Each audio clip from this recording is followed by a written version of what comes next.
दोस्तों आज हम स्टार्ट करने वाले हैं क्लास 10th का चैप्टर 5 अर्थमेटिक प्रोग्रेशन। ठीक है, ये one of the easiest chapter है क्लास 10th में। अगर इस चैप्टर को आपने पढ़ लिया तो आपके इजीली मार्क्स आ जाएंगे। इस चैप्टर के सारे कॉन्सेप्ट आपने बहुत ही अच्छे तरीके से समझ लिए तो आप बहुत ही इजी तरीके से क्वेश्चंस कर सकते हैं जो भी एग्ज़ाम में आने वाले हैं। One of the easiest chapter है ये। तो सबसे पहले हम बात करेंगे चैप्टर 5 अर्थमेटिक प्रोग्रेशन। एपी मैंने शॉर्ट फॉर्म में लिख दिया है। एपी जो है वो मैंने शॉर्ट फॉर्म में लिख दिया है, अर्थमेटिक प्रोग्रेशन। सबसे पहले हम जानेंगे एपी की फुल फॉर्म क्या होती है। एपी की फुल फॉर्म होती है अर्थमेटिक प्रोग्रेशन। ठीक है, एपी होता क्या है, इसकी डेफिनेशन हम एक बार देख लेते हैं। It is a sequence of numbers such that the difference is a constant. इसका मतलब क्या है, ये नंबर्स का एक ऐसा सीक्वेंस है जिसमें डिफरेंस कांस्टेंट रहता है। डिफरेंस कांस्टेंट रहने का मतलब है कि डिफरेंस हमेशा इक्वल आएगा। यानी कि एक नंबर में से अगर हम दूसरे नंबर का जो बीच का जो डिफरेंस है वो हमेशा कांस्टेंट रहेगा, यानी कि इक्वल रहेगा। वैसे ही दूसरे नंबर से तीसरे नंबर के बीच का डिफरेंस कांस्टेंट रहेगा, यानी कि इक्वल रहेगा। दूसरी चीज़ हम देख लेते हैं ये सीक्वेंस क्या होता है। यहाँ पे हमने डेफिनेशन में एक टर्म देखी, it is a sequence of numbers. तो यहाँ पे हम सबसे पहले देख लेते हैं कि सीक्वेंस क्या होता है। It is a set of numbers arranged in a definite order. Sequence का मतलब क्या होता है कि ये एक नंबर्स का सेट है जो प्रॉपरली एक डेफिनेट तरीके से अरेंज किया गया है। ठीक है, एग्ज़ाम्पल करने से हमें और क्लैरिटी होगी इसकी।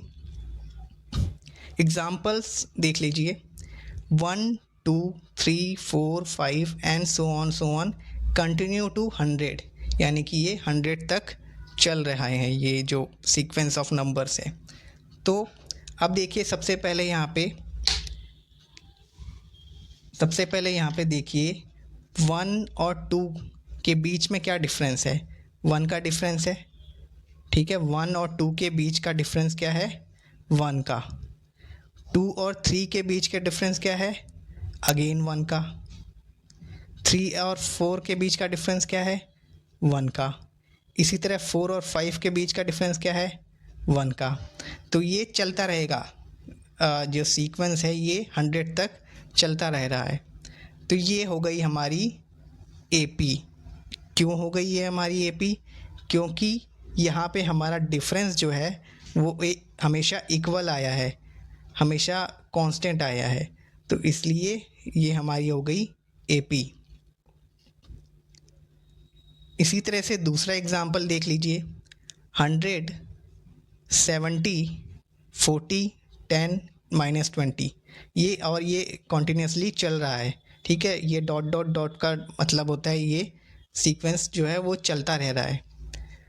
100 में से 100 और 70 के बीच का डिफरेंस है 30। 70 और 40 के बीच का डिफरेंस है 30। 40 और 10 के बीच का डिफरेंस है 30।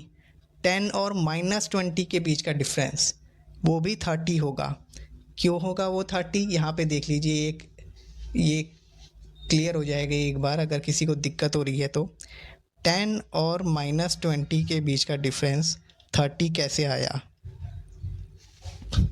हमने 10 में से माइनस किया -20, तो ये माइनस और माइनस प्लस हो गया। ये आंसर आया हमारे पास 10 माइनस और माइनस प्लस हो गया 20 इज इक्वल्स टू 30। ठीक है जी, इसलिए इसका डिफरेंस जो है वो 30 आया। तो ये सो ऑन चलता रहा। तो इसमें भी जो डिफरेंस आ गया वो एक कांस्टेंट नंबर आया, वो एक सेम ही नंबर आया, हमेशा इक्वल नंबर आया, वो है 30। 30 पॉइंट्स हर एक नेक्स्ट वाले पे जाके 30 पॉइंट्स हमारे कम हो जाते हैं। अब यहाँ पे देखिए नेक्स्ट एग्जांपल 4 अब ये नेक्स्ट एग्जांपल देखिए, 4 4 4 एंड 4 4 ये चलता रह रहा है कॉन्टिन्यूसली, डॉट डॉट डॉट का मतलब ये कॉन्टिन्यूसली चल रहा है। ठीक है, अब यहाँ पे देखिए इसका डिफरेंस क्या है। अगर इसका आंसर मुझे कमेंट सेक्शन पे बताइए कि इसका डिफरेंस क्या है। और ये तो ये देखिए इसका डिफरेंस क्या है, सबसे पहले मैं बता देता हूँ। इसका डिफरेंस है 0। 4 में से 4 अगर हमने माइनस किया तो आंसर आया 0। तो हर एक यहाँ पे भी देखिए इसका भी डिफरेंस 0 ही है। 4 में से 4 अगेन इसका भी डिफरेंस 0 ही है। तो हमेशा डिफरेंस 0 आ रहा है, यानी कि एक कांस्टेंट नंबर आ रहा है। तो ये भी हो गई कि हमारी एपी। ये सारे के सारे एग्जांपल्स एपी के एग्जांपल्स हैं, और ये सारे के सारे सीक्वेंस भी हैं। ये सारे जो हैं वो सीक्वेंस भी है। क्यों है ये सीक्वेंस? सीक्वेंस भी हमने यहीं पे डेफिनेशन में पढ़ा था, set of numbers arranged in a definite order. ये सारे के सारे जो एग्जांपल्स हैं वो डेफिनेट ऑर्डर में 1 2 3 4 5 एंड सो ऑन, यहाँ पे कॉन्टीन्यूसली 100 तक चल रहा है। इसी तरह से 100 70 40 ये चल रहा है। इसी तरह से 4 एंड 4 एंड 4 ये चल रहा है। तो ये सीक्वेंस भी हैं। अब नेक्स्ट देख लीजिए, एपी कितने टाइप की होती है। एपी हमारी अर्थमेटिक प्रोग्रेशन कितने टाइप की होती हैं। यहाँ पे हमारी सिर्फ 2 टाइप की एपी होती है। एक होती है फाइनाइट एपी, एक होती है इनफाइनाइट एपी। फाइनाइट एपी में क्या होता है, जो भी सीक्वेंस में, देखिए यहाँ पे डेफिनेशन देख लीजिए। फाइनाइट एपी में क्या होता है, the AP has limited terms called finite AP. इसका मतलब ये है, जो भी सीक्वेंस में नंबर्स काउंटेबल है, यानी कि लास्ट टर्म हमें मिल जा रही है, वो फाइनाइट एपी है। यानी कि जिस भी सीक्वेंस का एंड होगा उसे हम फाइनाइट एपी कहेंगे। अब यहाँ पे हमने एक चीज़ यहाँ पे पढ़ी है, टर्म्स, लिमिटेड टर्म्स। टर्म्स क्या होती है? टर्म्स का मतलब होता है जो भी सीक्वेंस में जितने भी नंबर है ना, ये देखिए 1 2 3 4 5 5 5 6, ये जो इन्हीं को हम टर्म्स कहते हैं। ठीक है, लिमिटेड टर्म्स, लिमिटेड मतलब जिसको गिना जा सकता है, इसलिए उसको फाइनाइट एपी कहते हैं। फाइनाइट एपी क्या हुआ, जो भी एपी जिसमें टर्म्स को गिना जा सकता है उसको हम फाइनाइट एपी कहते हैं, यानी कि इसकी लास्ट टर्म हमें मिल जाएगी।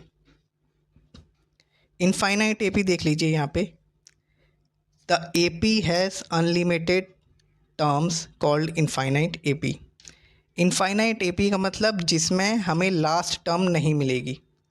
यहाँ पे जिसमें हमें लास्ट टर्म नहीं मिलेगी, यानी कि जिस एपी को हम काउंट नहीं कर सकते, वो एपी चलती रहेगी। एग्ज़ाम्पल्स देखिए यहाँ पे ऊपर हमारे पास, यहाँ पे हमने 2 एग्ज़ाम्पल्स देखे थे। 100 70 40 वाला एग्ज़ाम्पल देखा था। यहाँ पे देखिए डॉट डॉट डॉट डॉट आ गया यहाँ पे, इसका मतलब ये एपी चल रही है, चलती रहेगी कॉन्टीन्यूसली।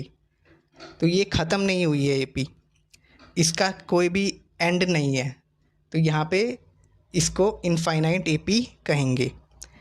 नीचे भी हमने वही एग्ज़ाम्पल 4 4 4, ये भी एक इनफाइनाइट एपी का एग्ज़ाम्पल है, क्योंकि इसकी हमें कोई भी लास्ट टर्म नहीं मिली है। फाइनाइट एपी का कौन सा एग्ज़ाम्पल है? फाइनाइट एपी का एग्ज़ाम्पल ये है, 1 2 3 4 5 and dot dot dot dot 100। ये हमें 100 क्या कहते हैं, इसको हम कहते हैं लास्ट टर्म।